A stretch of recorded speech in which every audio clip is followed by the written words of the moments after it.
Como é bom podermos louvar o nome do Senhor, podemos adorar o nome de Deus.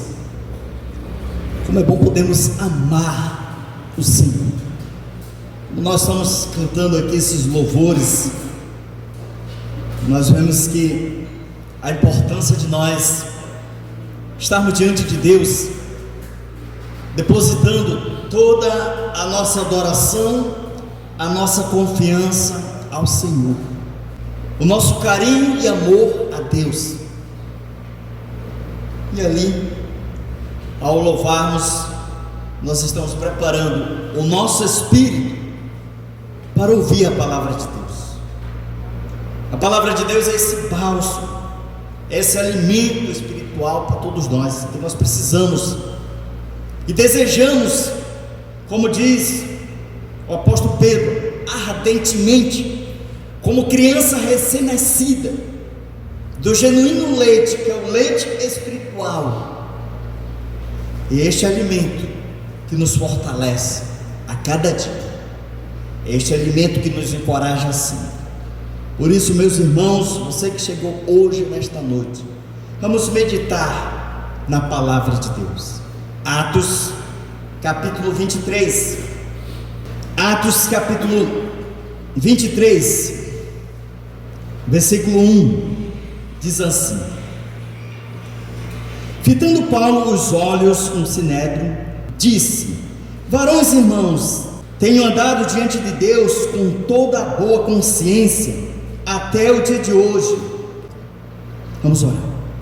Glorioso Deus, eterno Pai, nós queremos te agradecer, Senhor nosso Deus. Obrigado, Senhor, pela tua palavra, Senhor, por cada palavra que vem de ti, Senhor. Essas palavras, ó Deus, possam ser refrigério para a nossa alma, Senhor, para o nosso espírito, que precisamos todos os dias, Senhor, dessa porção maravilhosa, Senhor. Abençoe a nossa família, abençoe a nossa igreja, abençoe nossos irmãos, que sempre que estão aqui, ó Deus, ouvindo essas verdades, Senhor, que vem de ti. Rogamos também hoje, ó Deus, para que haja salvação, que o Senhor Deus possa tocar no nosso íntimo, para que possamos, ó Deus, diante dessa porção maravilhosa, possamos tirar lições para nossas vidas, Senhor, e aplicarmos também, ó Deus, cada palavra que vem de ti, Senhor. Molda a cada um de nós, Senhor. Por isso, usa-me como instrumento em tuas mãos, para que eu venha falar de ti, Senhor. E que hoje, nesta noite, Senhor, a tua igreja possa se encher do teu Santo Espírito, Senhor. E assim nós oramos e te agradecemos, em nome de Jesus. Amém. Pode se assentar.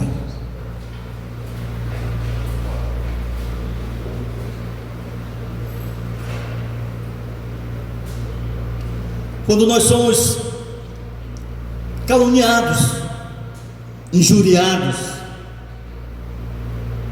quando nós passamos por opressão, quando as pessoas falam o que não é verdade, quando as pessoas falam de nós calúnia e defamações, e nós sabemos da verdade, nós temos conhecimento daquilo que nós estamos vivendo, há uma transparência em cada um de nós, mas a gente sabe, irmãos, que no mundo que nós vivemos, existem pessoas que são levadas muitas das vezes pelo espírito de Satanás, pelo espírito do inimigo,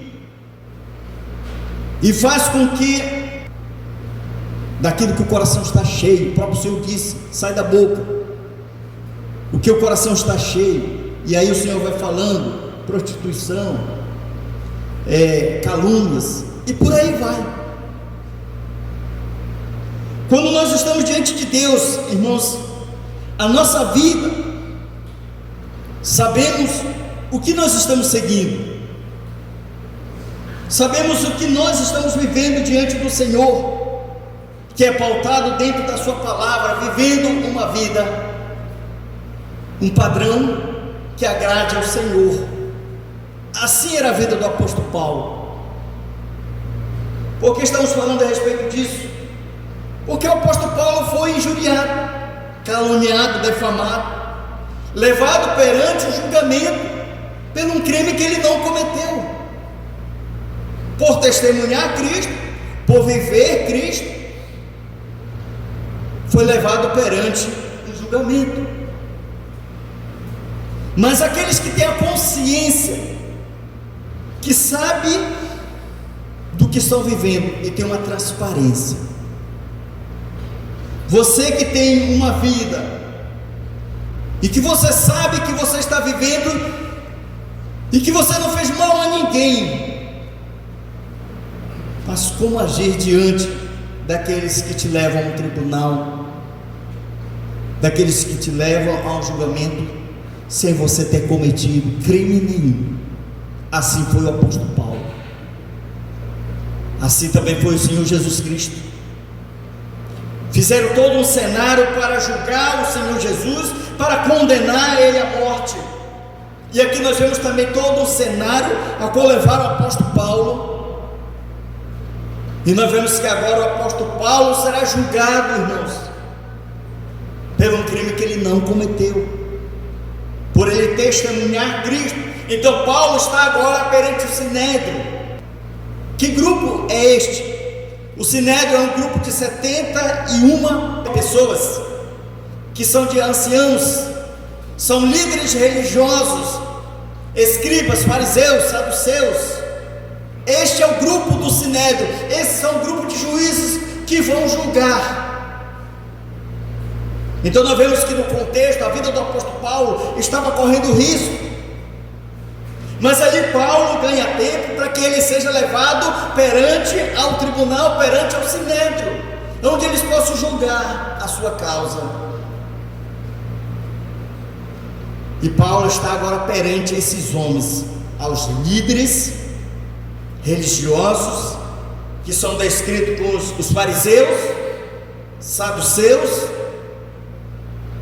homens conhecedores da lei, mas que quando nós olhamos, não vivem.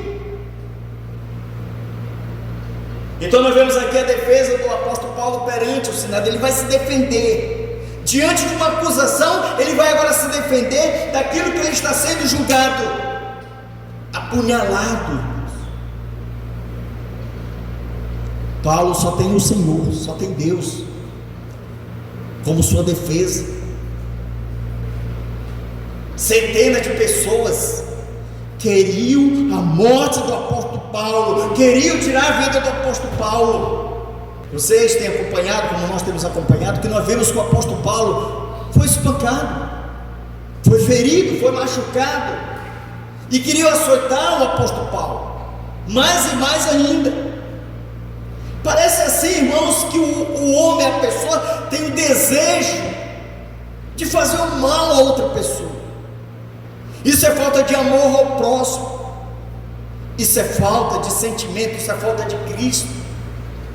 Desejar o mal, desejar o ódio a outra pessoa é porque não tem Cristo. Porque a palavra de Deus nos ensina que nós devemos fazer o bem, cultivar o bem, amar até quem nos odeia, fazer o bem quem nos persegue, pois a palavra de Deus nos ensina isso. Mas há um ódio no coração das pessoas. Por quê? Porque o ser humano, ele abre o seu coração para o mal, em vez de abrir o seu coração para Deus, não dá mais crédito ao mal do que ao Senhor. Então Paulo agora vai se defender. E quando nós vemos aqui Paulo em sua defesa, fala a respeito da sua consciência tranquila que ele tem diante de Deus. Quando nós fazemos o bem, irmãos, a nossa consciência está tranquila, porque você ser acusado de algo que você não fez, mas você tem a sua consciência que aquilo que você está passando e que não é verdade, você está sendo acusado de algo que você não cometeu, e a sua consciência está tranquila. Por isso que muitas das vezes quando acontece alguma coisa, você diz assim: a minha consciência está tranquila, eu tenho consciência que eu não fiz, embora seja acusado. Porque a gente olha, irmãos, as pessoas por aí, o que eles mais desejam é fazer o mal ao seu próximo, ao mal a nós. O que eles mais maquinam o mal contra nós. E se for preciso, eles inventam. Porque o ser humano, ele quer sair diante de uma situação, e o que ele faz diante de qualquer coisa, ele vai inventar, vai falar mal de você. Pessoas que estão na sua volta, que têm o conhecimento, sabem muitas das vezes. Aí o que acontece? Quando acontece alguma coisa, para ele sobressair essa situação, ele vai inventar, vai caluniar, vai falar mal de você, vai fazer com que as pessoas também comecem a te odiar por calúnia, por mentira, e vão começar a plantar na cabeça de cada um o que não é verdade, porque o ser humano é assim. E tem gente, irmão, que dá crédito a isso, muitas das vezes sabendo quem é a pessoa. Você que convive, você que passa tempo com alguém que conhece, você diz: eu não acredito que isso é verdade. Tem gente que chega até a duvidar, mas se você conhece a pessoa, diz: não, ele não fez, ela não fez, porque eu conheço ele. Mas o ser humano inventa, cria situações na cabeça, ele vê coisas monstruosas e começa a inventar, e começa a falar. O mentiroso, irmãos, ele conta mentira, ele fala mentira, e ele é invejoso. E vendo um vídeo que diz assim, que quem dá crédito ao mentiroso, ao invejoso, é pior. Sabe por quê? Porque ele vai dar ouvido àquilo que está inventando. Ele é pior porque está dando crédito e acreditando naquela mentira. Então, se falarem por aí para você de alguém ou qualquer coisa, não dê crédito, porque você conhece. Ou procure saber realmente se é verdade ou não. Não tire conclusões precipitadas, porque nós somos muito ágeis para julgar, sem ver realmente a situação.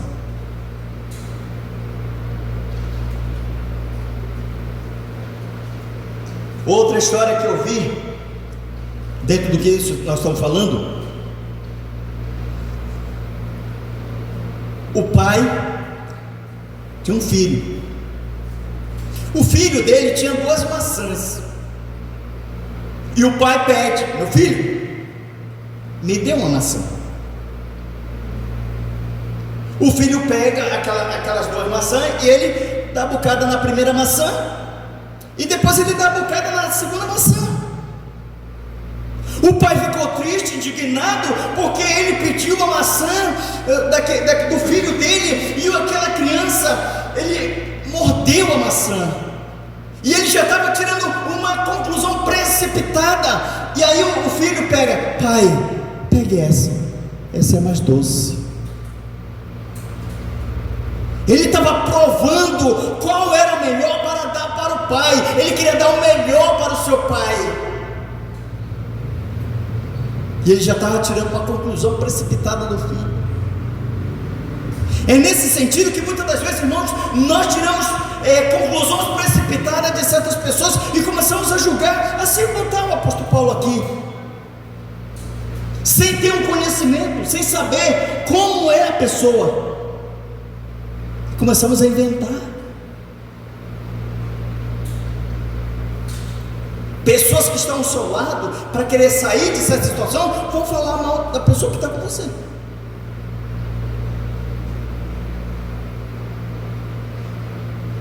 E muitas das vezes a gente acaba dando crédito a essas mentiras.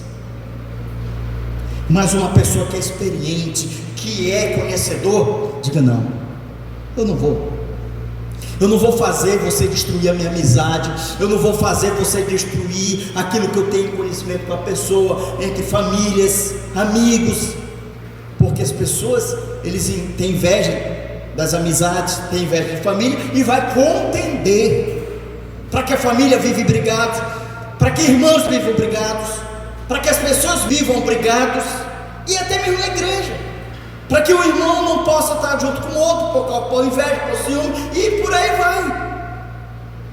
Mas se nós somos crentes maduros, crentes espirituais, nós vamos ter discernimento, e nós não vamos julgar sem saber e conhecer. Se alguém vir falar para você de alguém, você vai ouvir, mas ouça também o outro lado, porque a moeda ela tem dois lados.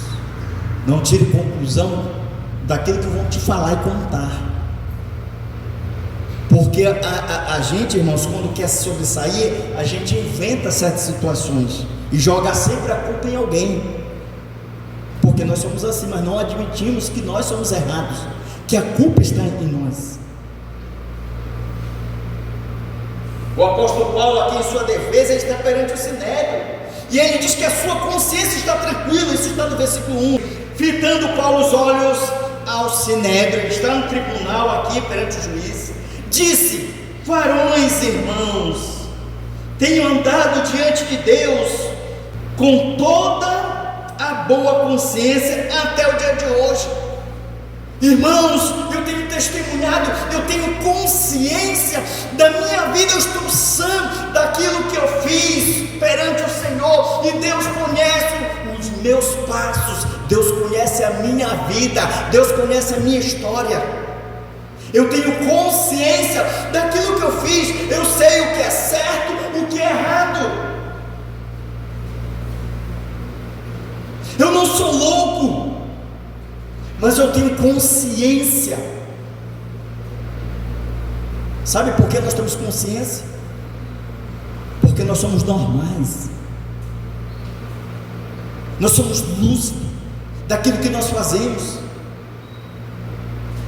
Quando nós temos consciência de se fazemos alguma coisa errada, nós vamos admitir o nosso erro e pedir perdão de Deus, pedir perdão da pessoa que ferimos, mas nós temos consciência daquilo que fizemos. E Paulo está dizendo: eu tenho consciência, a minha boa consciência diante de Deus, o meu testemunho que eu vivo. Deus sabe da minha história, da minha jornada, Ele sabe o quanto Ele esteve comigo, me abençoando, abrindo portas. Paulo, irmãos, era um homem riquíssimo, mas ele abandona tudo para servir a Cristo, e agora a sua vida é testemunhar a Cristo. Ele tem consciência, e ele sabe o que é certo e o que é errado. Quando nós fazemos alguma coisa, nós temos consciência daquilo que nós fizemos. Ninguém é louco. Agora, quando a pessoa quer sair diante de situação, age como um louco. E Paulo diz assim: Deus sabe de mim, eu fiz tudo por Deus, a minha vida foi testemunhar a Deus, e eu tenho consciência do que eu fiz. A consciência de Paulo estava direcionada ao testemunho que ele viveu Cristo. Eu tenho consciência do que eu fiz. Vocês estão me caluniando, vocês estão me levando perante o tribunal de algo que eu não fiz de errado, mas a única coisa que eu fiz exclusivamente foi testemunhar a obra do Senhor. Paulo está se defendendo. A minha boa consciência, eu tenho certeza que você, na sua história, na sua vida, você deve ter pensado assim: olha, você não conversa com alguém, você não diz assim: olha, eu tenho consciência daquilo que eu fiz, eu sei o que eu fiz, eu tenho certeza que eu não fiz isso, porque eu tenho consciência. Eu sei que se eu fosse fazer essas coisas, ia prejudicar mim, ia prejudicar minha família, ia prejudicar pessoas que estão à nossa volta. Então eu tenho consciência e eu não vou fazer isso. Eu não quero destruir a mim mesmo, e nem a minha família, e nem as pessoas que estão à volta, porque pessoas dependem de nós. A sua família depende de você, você depende de Deus, a sua família depende de você, seus filhos dependem de você, pessoas dependem de você. Então você não vai fazer loucura, coisas insanas para depois vinha a cobrança. Então eu tenho consciência, eu sei o que eu vivi, eu sei o que eu estou vivendo, até o dia de hoje, diz o apóstolo Paulo, isso aqui que eu estou testemunhando, eu tenho consciência daquilo que eu fiz. E quando nós olhamos para Romanos capítulo 12, versículo 14, 15, o próprio Senhor coloca na mente do ser humano, e ele sabe o que é certo e o que é errado. Por isso, irmãos, que ninguém vai chegar perante o Senhor e dizer assim: eu nunca ouvi falar de Cristo, eu nunca ouvi falar do Senhor. Porque quando o Evangelho é pregado, é anunciado, ou você aceita Cristo ou você rejeita Cristo. Então não diga que você nunca ouviu falar de Cristo, porque um dia você vai estar perante o Senhor, e Deus mesmo colocou no homem o que é certo e o que é errado, e ele será julgado por lei ou sem lei. Então não tem essa de dizer: eu nunca ouvi. Não quer se converter, não quer aceitar Jesus, não quer ser transformado, não quer ser mudado, mas a consciência está aqui. Porque o que as pessoas veem? Igreja, o que as pessoas veem? O que as pessoas veem assim: eu vou ser crente, o dia que eu for crente, o que ele vê logo? Espera lá, eu quero ser crente, mas eu quero ser um crente exemplo. Não é isso que as pessoas dizem? Eu quero ser um crente que veja Cristo em mim. Qual é o crente que a pessoa vê? Aquele crente que tem a palavra de Deus nas mãos, que tem a palavra de Deus no coração, que tem compromisso com Deus, que tem compromisso com a igreja, que tem compromisso com a família, que tem um compromisso de um bom testemunho dos de fora. Então você vai ver e diz: aquele ali é crente, quando eu for eu quero ser igual a ele, porque ele parece Cristo, ele imita Cristo. Então as pessoas têm esse conhecimento de saber que uma vida cristã é pautada dentro da palavra de Deus. Está certo que ninguém vai ser perfeito. Aonde começa o erro? Quando você começa a ver perfeição nas pessoas. Você quer encontrar perfeição no homem, na mulher, no pastor, nos irmãos. Aí começa já por um lado, você vai naufragar a sua fé, porque não existe pessoas perfeitas. Nenhum homem é perfeito. Dos heróis da fé, quando nós olhamos para a Bíblia, todos aqueles homens de Deus, eles caíram, eles pecaram, mas levantaram. Deus deu continuidade, e Deus levantou eles para que eles pudessem seguir. Então Paulo aqui diz: eu tenho consciência daquilo que eu estou fazendo e daquilo que eu estou vivendo, e ele está testemunhando aqui o abuso do poder de autoridade. Mas nós sabemos que dentro desses juízes, dentro desse poderio, há sempre um abuso das autoridades. Pessoas que se acham demais por causa da influência, por causa disso, e começam ao abuso de autoridade. O autoritarismo é em todos os lugares. Por que isso? Porque a pessoa é vaidosa. E aqui nós vemos aqui, continuando o texto, versículo 2 diz assim: mas o sumo sacerdote Ananias, esse aqui é o sumo sacerdote Ananias, naquela época, naquele tempo, mas o sumo sacerdote Ananias mandou aos que estavam perto dele que lhe batesse na boca. Paulo estava testemunhando da sua vida, eu tenho consciência, mas o sumo sacerdote mandou espancar o apóstolo Paulo, sendo um líder religioso. Como, irmãos? Como que pode, irmãos? É isso que é insano. Seguir a Cristo não é amar o seu próximo, não é amar o seu semelhante, não é fazer bem às pessoas. Como que líderes religiosos fazem uma coisa dessa? Induzir ao mal. Esse sumo sacerdote aqui pediu que espancasse o apóstolo Paulo, porque é assim que as autoridades agem, pelo abuso de poder. Pega as pessoas, manda espancar. E a gente sabe que até por aí, em lugares que tiram até a vida das pessoas, porque quando uma pessoa, para eles é uma ameaça, eles querem tirar a vida dessas pessoas, eles querem tirar da frente, porque eles veem uma ameaça. É assim que eles estavam vendo o apóstolo Paulo, uma ameaça à religião deles. É abuso de poder. Pessoas que são assim, pessoas que são grandes, faz o que querem com as pessoas que são pequenas, que não têm condições, que não têm meio. Coitado de nós, quando a gente cai na mão de autoridades, que a gente não tem força, não tem condições, não tem meio.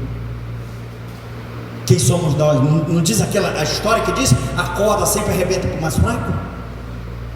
É assim. E que aquele mandou se para cá, o apóstolo Paulo. Paulo repreende o abuso de poder deste homem. Olha só, é interessante, quando eu li esse texto aqui, olha só a resposta do apóstolo Paulo, que diz para esse fariseu: tu, parede branqueada, tu que é aqui que é para usar a lei, tu se faz de lei para agredir-me. E ele diz mais assim, ó: Deus há de te ferir-te, Deus há de prestar conta com você. Porque fica aqui, irmãos, porque ninguém, deixa eu dizer, você é cristão, eu sou cristão, mas ninguém pode mexer com o servo de Deus. E ainda mais, se nós estivermos agindo sendo correto, ai daqueles que mexer os pequeninos, diz o Senhor. Ai daqueles que se levantar contra você que é crente. Ai daquele que falar mal de você, ai daquele que te julgar, ai daquele que te caluniar, ai daquelas pessoas que venham ferir a sua vida. E aquele disse assim: Deus há de ti. Paulo entrega esse sumo sacerdote nas mãos de Deus. Tu, parede branqueada. Sabe qual é a ideia aqui de parede branqueada? A ideia é que uma parede ela está suja, aí vão passar cal, vão pintar de cal para dar uma boa aparência. O apóstolo Paulo está dizendo: tu que é podre por dentro e usa uma roupagem, uma imagem de achar que é alguma coisa. Tu não é nada, tu é podre, a tua vida por dentro. Aí o Senhor Jesus, quando a gente vê essa própria citação que é em Mateus capítulo 23, versículo 27 e 28, o próprio Senhor Jesus diz assim, que esse grupo de fariseus são sepulcros caiados, que por fora está o túmulo todo bonitinho, mas por dentro podridão dos ossos, uma nojura. Sabe o que quer dizer isso? Pessoas que têm roupagem, uma imagem de um religioso, de uma imagem de achar que é alguém, mas a vida por trás é podre, é um profano, é um prostituto, é um adúltero, é um fornicador, vários vícios por aí, que muitas das vezes na igreja está com uma roupagem, que anda por aí com uma imagem achando que é alguma coisa, mas não é nada. A vida por trás é podre. A gente sabe que quando a gente aceita Cristo, o Senhor perdoa os nossos pecados. Daqui para frente nós somos cristãos, vamos prestar conta com o Senhor daqui para frente. A nossa vida é daqui para frente. Daqui para trás o Senhor perdoa os nossos pecados. Mas tem aqueles que ainda vivem com uma vida podre, fazendo coisas obscuras. Sepulcro caiado, o Senhor falou, são hipócritas, mero religiosos. Tem muitas pessoas que estão assim na igreja, são religiosos, mas não são crentes, vivem uma roupagem, se escondendo debaixo de uma religião. A gente tem que ser transparente a nossa vida. Deixa eu dizer aqui, a minha vida aqui na igreja, ela tem que ser também fora. E fora muito mais. Eu não posso ser crente somente aqui na igreja. Eu não posso ser santo somente aqui, mas eu tenho que ser fora também. porque o meu testemunho que fala, é isso que o apóstolo Paulo está dizendo aqui: tu, parede branqueada, Deus vai te dar conta de ti, Deus vai te julgar. Voltando aqui para cá de novo, ninguém mexa com crente. Há daqueles que tocaram um crente. Ninguém mexa com o pastor. Há daqueles que mexem com o servo de Deus. Ninguém pode falar. Deixa que Deus vai dar conta. E se o pastor está vivendo uma vida correta perante Deus, que ele vai se ver com Deus. E qualquer irmão que estiver vivendo uma vida, vai se ver com Deus. E tem gente que fica incomodado com o pastor, fica se incomodado com o irmão, fica se incomodado com o filho dos irmãos, fica se incomodado com as pessoas. Um dia vão prestar contas perante o Senhor.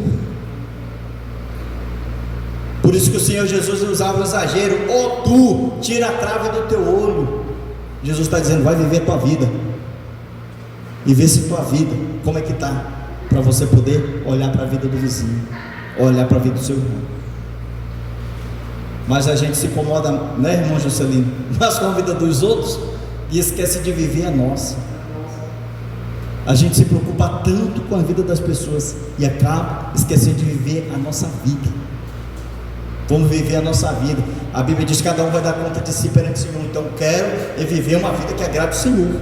Eu não estou nem vendo, e eu vou servir ao Senhor, e servir ao Senhor com alegria, com entusiasmo, servindo na obra do Senhor. Então o apóstolo Paulo diz assim: Deus vai dar conta de ti, parede branqueada, sepulcro caiado, seu hipócrita. Paulo está dizendo aqui: tu é um hipócrita. Você sabe o que é hipócrita? Falso.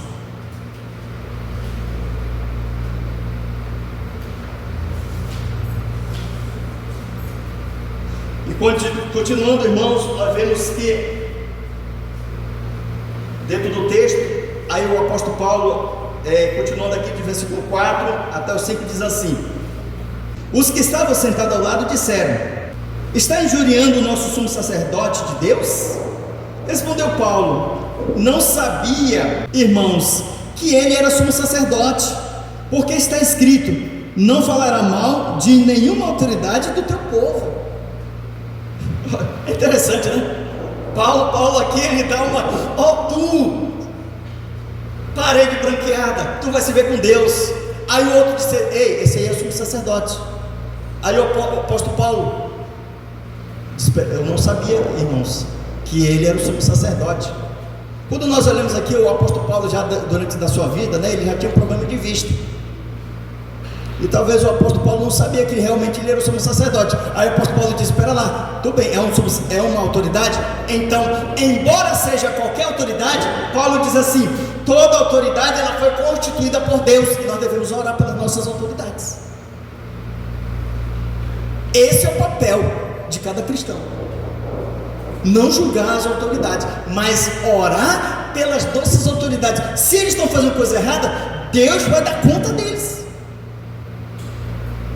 E Deus vai dar conta de muitas autoridades por aí, que quando chegar naquele dia do julgamento, vai estar lá todas as autoridades, sepulcro caiados, e Deus vai jogar um por um, cada um fez o mal, condenação. Vai ter muitas autoridades ali, irmãos, que fizeram tão mal ao povo de Deus. Mas hoje, como nosso papel, orar pelas nossas autoridades.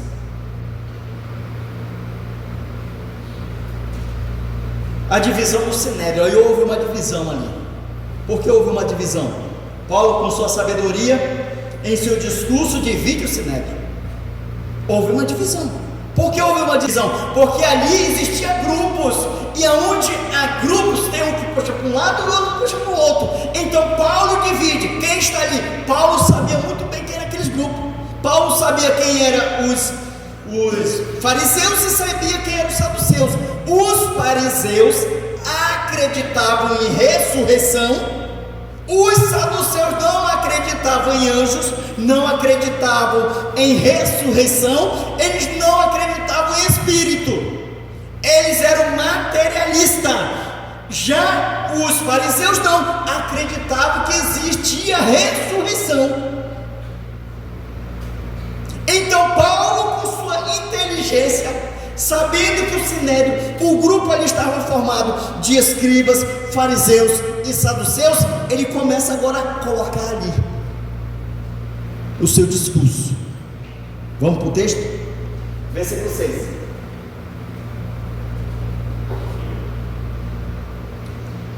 Sabendo Paulo que uma da parte do sinédrio se compunha de saduceus e outra de fariseus, e exclamou: varões irmãos, eu sou fariseu, filho de fariseus. No tocante a respeito à ressurreição dos mortos, sou julgado. Olha só, Paulo está dizendo aqui: ei, eu sou fariseu de nascença, e vocês estão me julgando por causa de ressurreição dos mortos. Continuando o texto, versículo 7. Diante dessas palavras levantou-se grande dissensão entre fariseus e saduceus, e a multidão se dividiu. Continuando o texto. Pois os saduceus declararam não haver ressurreição, nem anjo, nem espírito, ao passo que os fariseus admitem todas essas coisas. Olha só, não é que Paulo é inteligente, Paulo é sábio. Paulo, sabendo disso, que existia um grupo que era, que Paulo dizia: eu sou fariseu, eu acredito em ressurreição dos mortos. Por que ele acredita? Porque Cristo ressuscitou, e Paulo já estava pregando a respeito da ressurreição, porque era isso que Paulo pregava, que existia um Cristo que ressuscitou e que existe vida após a morte. Então Paulo, pegando nesse caminho, nesse contexto, ele diz: eu estou sendo julgado porque acredito que existe ressurreição. E os fariseus disseram: esse homem está falando a verdade, porque os fariseus também acreditavam. E já os saduceus não acreditavam que existia ressurreição, que morreu, acabou. Sabe por que muitos acreditam na vida? Eu vou viver a vida, eu vou comer, vou beber e pronto, morreu, acabou. É um grupo desses aí que não acredita que existe uma vida após a morte.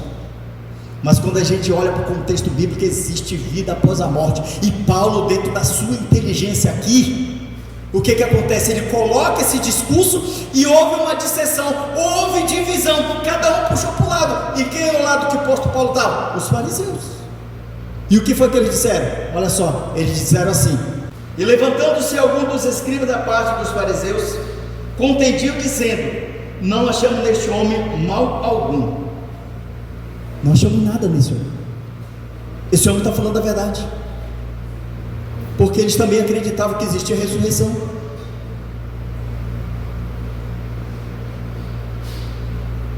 Já os saduceus não acreditavam. Acabou, morreu. E com isso houve mais tumulto. E sabe o que eles queriam fazer? Eles queriam matar o apóstolo Paulo. E ali o povo ficou chateado, queriam matar o apóstolo Paulo. E quando nós vamos ver no versículo 10, o comandante, vendo isso aí, tirou o apóstolo Paulo dessa situação e colocou na fortaleza, porque a vida do apóstolo Paulo corria risco. E nós vemos aqui a providência divina na vida do apóstolo Paulo. Mesmo diante de uma situação, Deus está no controle de toda a situação, irmãos.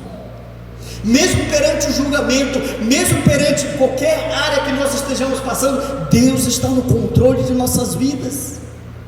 Isso aqui fica uma lição para todos nós. Eu não sei o que você está passando, se você está sendo julgado, se você está sendo caluniado, ou se as pessoas estão defamando a sua vida, ou se as pessoas estão falando de você, ou simplesmente você está vivendo. Lembre-se, ou se os teus negócios não estão dando certo, lembre-se, Deus está no controle. Deus está dando providência, providência divina, livramento, porque esse é o poder de Deus que nós cremos. Deus é um Deus poderoso que está agindo na nossa história, na nossa vida. Diante de qualquer caos, Deus está dando livramento. Se você está passando por isso, Deus quer que você passe, mas lembre-se que Deus está contigo. Deus está te moldando, Deus está transformando o teu coração. Deus quer te usar, Deus quer te abençoar. Por isso que você está passando essa situação, pastor, estou angustiado, pastor, estou passando por uma situação tão complicada, tem pessoas falando mal de mim, tem pessoas me caluniando, pastor, as portas estão fechadas, está tão difícil, pastor, o que eu devo fazer? Confie no Senhor, como sempre nós falamos, confia no Senhor, creia no Senhor, que a providência divina virá, cedo ou mais na frente, virá a providência divina, Deus dá livramento, Deus já te abre as portas, as coisas vão fluir, porque você é um servo de Deus. Saia daqui hoje com esses propósitos, saia daqui hoje com o coração aberto. Se as coisas ainda não deu certo para você, mas lembre-se, no tempo de Deus, tudo vai acontecer de conformidade com a vontade de Deus. Que Deus quer que você confie, seja fiel a Ele. O que Deus quer é que você seja abençoado, que você abençoe sua família, que você abençoe a igreja do Senhor. Deus quer moldar o teu coração, Deus quer mudar a tua história, Deus quer mudar a tua vida. Creia sempre no Senhor. Irmãos, quando nós olhamos aqui para esse belíssimo texto do apóstolo Paulo, nós vemos coisas maravilhosas, providência divina, Deus dando livramento, Deus abrindo as portas. Como está a sua vida hoje, irmão?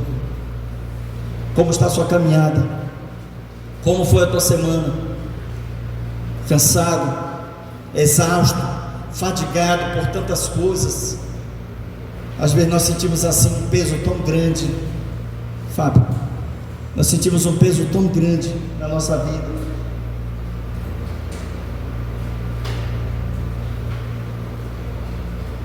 Um peso da cobrança, um peso de ser mãe de família, um peso de ser pai de família. Às vezes nós sentimos isso, momento de abandonar, de deixar tudo, de jogar tudo por alto. Mas aí quando a gente olha que Deus é maravilhoso, Deus é misericordioso, Deus é tão bom, Deus faz o impossível acontecer, assim como Deus fez o mar vermelho se abrir, assim como aquelas muralhas ruíram e caíram, as muralhas de Jericó, assim como Deus tem abençoado o seu povo, hoje também é uma bênção para todos nós. Você que hoje está com o seu problema, você que hoje está aqui hoje nessa noite, coloque diante de Deus o seu pedido, curva sua cabeça ao Senhor, porque nós vamos orar hoje. Fale com Deus hoje, converse com o Senhor, coloque mesmo a tua doença, coloque teu filho, coloque a tua filha, coloque o teu trabalho, coloque tua esposa, coloque teu esposo, coloque a tua casa, coloque teus planos, coloque o desejo de você querer um imóvel ou um imóvel. Coloque diante de Deus, coloque diante de Deus o seu casamento, coloque diante de Deus a sua família, coloque diante de Deus hoje, coloque diante de Deus seus pecados, para que Deus possa perdoar suas falhas, seus erros. E nós vamos orar, igreja. Glorioso Deus, eterno Pai, nós queremos te agradecer, Senhor nosso Deus. Obrigado, Deus, por hoje, por essa noite. Chegamos à tua casa, Senhor, mesmo cansado, mesmo fadigado, mas o Senhor nos trouxe ânimo, nos trouxe alegria de podermos louvar, te adorar. Sentimos a paz em nossos corações, uma paz espiritual tão grande. Nós nos sentimos leve, porque é o Senhor que está conduzindo os nossos problemas, é o Senhor que está conduzindo os nossos passos, é o Senhor que sabe o nosso futuro, é o Senhor que conhece a nossa jornada. Nós não somos nada, Senhor, mas nós estamos aqui, ó Deus, depositando a nossa fé, a nossa crença, a nossa esperança, que o Senhor tem poder para fazer todas as coisas acontecer segundo a tua vontade, segundo o teu querer. Ó Pai, cure aquelas pessoas que estão doentes, Senhor. Abençoe, ó Deus, a cada família. Que o Senhor restaure os casamentos, Senhor, de pessoas que estão feridas, machucadas. Abra as portas, ó Deus, de emprego para os desempregados que precisam, ó Deus, levar o pão para a sua família, levar o que comer, o que beber, Senhor, o que calçar, o que vestir, ó Pai. Abençoe teu povo, Senhor. Abençoe nossos comerciantes, nossos irmãos que têm seus negócios, Senhor, que eles possam prosperar e crendo e tendo a certeza que o Senhor é poderoso para abrir as portas. Se for uma causa, ó Deus, de juízo, se for uma causa no tribunal, que o Senhor possa concretizar e que o Senhor possa conceder a vitória, Senhor, para que essas pessoas possam ter o privilégio, o regozijo de ser feliz outra vez, Senhor. Abençoa as crianças, jovens e adolescentes hoje nesta noite. Que possamos, ó Deus, sair hoje aqui, ó Deus, inabaláveis e fortalecidos no Senhor. Por isso nós oramos e te agradecemos, Senhor, em nome de Jesus. Amém.